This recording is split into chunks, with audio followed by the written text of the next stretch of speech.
also looking at, the growth of the student, right? They give them a pretest, which in a lot of cases isn't even in their subject area. I don't even know how it can be a pretest. I mean, for instance, it's not anything tied into their curriculum or the subject matter, but they're using that as a baseline to show their growth. It's not even in their subject. So teachers are saying, well, how can I be judged on what I've taught the kid if the pretest is a compilation of grades from the prior year from another subject area that's not related to my subject whatsoever?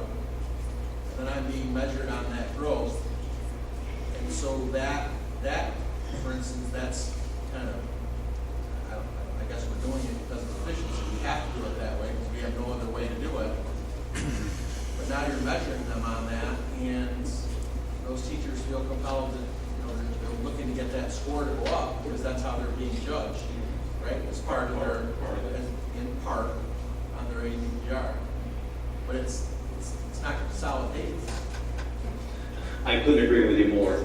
You've heard me say over and over that the rubric, the NYSET rubric, I think really focuses on student achievement and teaching in the classroom. It's really fostered great discussion. To take student achievement and tie that to teacher and principal evaluation, I don't agree with that. I never have.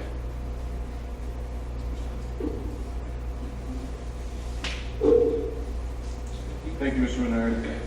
And I just wanted to finish up with the logo that our PTO, PTA, and student government have worked very, very hard on. Thank you.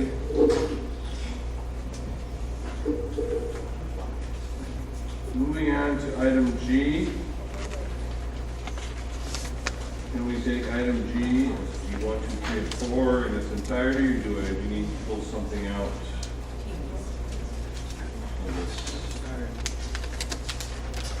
Do I have a motion then? Okay, who's seconding it? Any discussion on G1, 2, 3, or 4? When we're looking at this code of conduct, emergency management plan, the district-wide safety plan,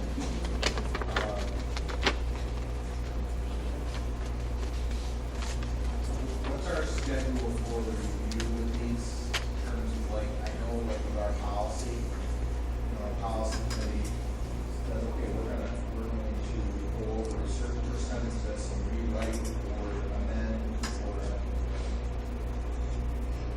2 years, we're supposed to cycle through. These are done annually. Aren't these done annually? That's, I mean, there's all the highlighted parts in here that changed.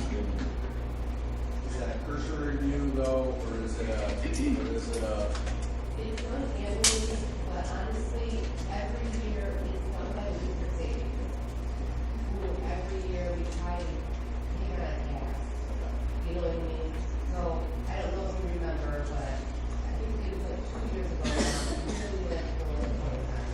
Because there were a lot of issues we had to go to conduct. And so we brought in some outside people, like some principals, and officials, and board committee, got that, updated.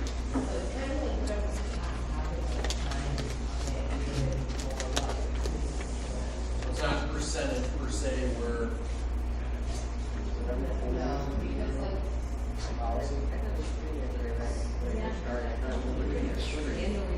because like, It's reviewed annually as far as this district safety policy. And so you need to approve it annually. There's not a lot of changes in it this year because honestly, the district safety committee took on some different initiatives that weren't per se just, they don't just meet about this plan. We worked a lot more on risk assessment this year, workers' comp, some of those types of things. The plan though was updated for the policy updates, the code of conduct, there was definitely e-cigarettes and some different things that were updated, so those were put in here. And we always have to update the general items that are in there.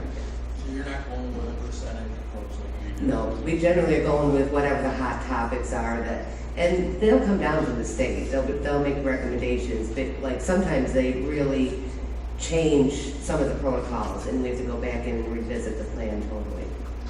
Thank you. Any other discussion? All in favor of item G in its entirety, please? Thank you. Please opposed.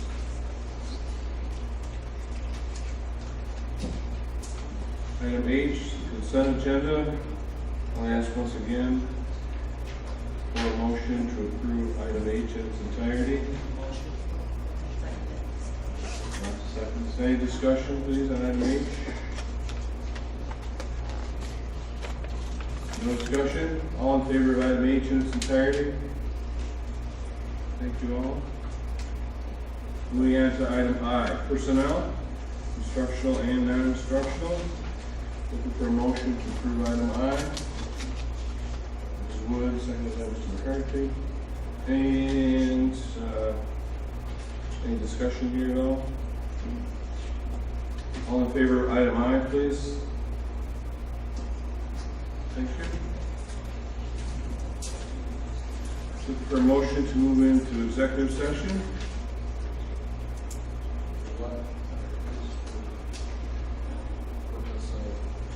Looking for a motion to move into executive session for the purpose of discussing one personnel issue and negotiations with local 200 SEIU with no action to follow. Looking for that motion. Mrs. Wood, second. Mrs. Hall. Thank you all for coming to tonight's meeting. We are going into executive session. There will be no action to follow. Have a good night.